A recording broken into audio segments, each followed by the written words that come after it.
de la primavera fins a la tardor. Hi ha grups de dalladors que anaven per les cases a dallar els prats, o inclús grups que anaven també amb la dalla a segar el blat, amb un arquet per deixar-lo pilonat i després fer les garbes.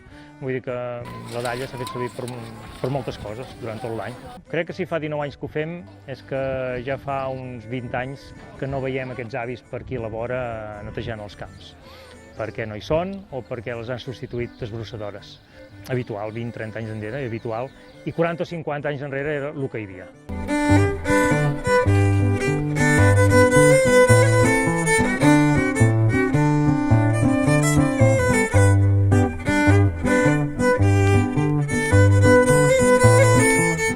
La festa de la Daia, mira, et diré, va començar com una cosa més de la festa major, com una mica de recuperar les coses que s'estan perdent, com és la daia, i com que aquí és una vall doncs, que hi ha molts prats i sempre s'ha dallat, doncs vam dir, home, fem un concurs. Recuperar l'eina, però sobretot el jovent que aprengui a fer-la servir i a fer-la tallar, que és el més difícil. Fer-li donar un bon fil, picar-la, que talli bé, és una cosa difícil de fer. Però bé, aquesta gent gran ens està ensenyant, s'han fet inclús una mica de cursets per la gent i s'està fent, vull dir, veig que hi ha molta jovent que està animant i gent gran, que també hi ha molta gent gran que venia i ja no hi és i no pot venir.